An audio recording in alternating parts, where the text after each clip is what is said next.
സർക്കാരിന്റെ പുതിയ മദ്യനയത്തിൽ ഇളവ് ലഭിക്കാൻ പണം നൽകണമെന്ന ബാറുടമ അനീമോന്റെ ശബ്ദരേഖയ്ക്കെതിരെ ഫെഡറേഷൻ ഓഫ് ഹോട്ടൽ അസോസിയേഷൻ രംഗത്ത്. സർക്കാരിന് നൽകാൻ വേണ്ടി സംഘടന യാതൊരു പണപ്പിരിവും നടത്തിയിട്ടില്ലെന്ന് സംസ്ഥാന പ്രസിഡന്റ് വി സുനിൽകുമാർ വ്യക്തമാക്കി. ഡ്രൈഡേ പിൻവലിക്കണം എന്നത് 5 വർഷം മുൻപുള്ള ആവശ്യമാണ്. ശബ്ദരേഖയ്ക്ക് പിന്നിൽ ഗൂഢാലോചനയുണ്ടെന്നും സുനിൽകുമാർ പറഞ്ഞു.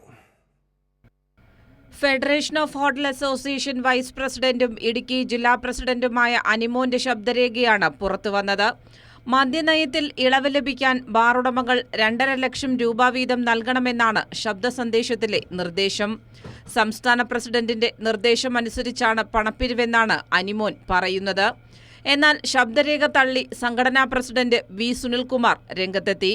പിരിക്കാൻ പറഞ്ഞത് കെട്ടിട നിർമ്മാണത്തിനുള്ള ലോൺ തുകയാണ്. സർക്കാരിന് നൽകാൻ വേണ്ടി സംഘടന യാതൊരു പണപ്പിരിവും നടത്തിയിട്ടില്ല.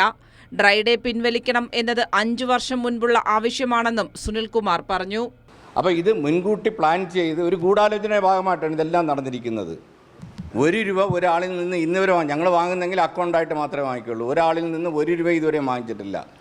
ഞങ്ങളൊരാൾക്ക് വേണ്ടിയും ഒരു പൈസയും പിരിച്ച് ഇന്ന് വരെയും കൊടുത്തിട്ടില്ല. ഞങ്ങൾക്ക് അതിൻ്റെ ആവശ്യമില്ല. മറ്റൊരു സംഘടന ഉണ്ടാക്കാൻ ശ്രമിച്ചതിന് കഴിഞ്ഞ ദിവസം അനിമോനെ സംഘടനയിൽ നിന്നും സസ്പെൻഡ് ചെയ്തിരുന്നു. അതിനുശേഷമാണ് ശബ്ദ സന്ദേശം ഗ്രൂപ്പിലിട്ടതെന്നും സുനിൽകുമാർ വ്യക്തമാക്കി.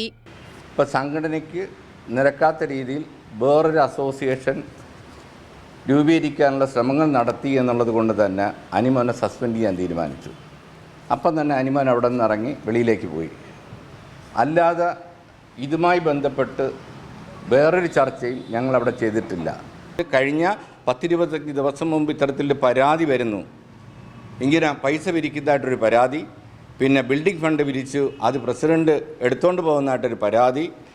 അതിനെ തുടർന്ന് ഗവൺമെൻറ്റിൻ്റെ മുമ്പിൽ വന്നപ്പോൾ ഗവൺമെൻറ് അത് വിജിലൻസ് എൻക്വയറിക്ക് ഇട്ടിരിക്കണം. ഒരു ഗവൺമെൻറ് എന്നുള്ളതിൽ സ്വാഭാവികമായിട്ട് എൻക്വയറി വരും. അതിന് ഞങ്ങൾ മറുപടി വരാൻ ഞങ്ങളുടെ രേഖകളുണ്ട്, ഞങ്ങളത് മറുപടി വരാൻ തയ്യാറാണ്. അനിമോന്റെ ശബ്ദരേഖയ്ക്കെതിരെ എന്ത് നടപടി സ്വീകരിക്കണം എന്നത് സംഘടന കാര്യങ്ങൾ ആലോചിച്ച് തീരുമാനിക്കുമെന്നും സുനിൽകുമാർ വ്യക്തമാക്കി. കൈരളി ന്യൂസ്, തിരുവനന്തപുരം.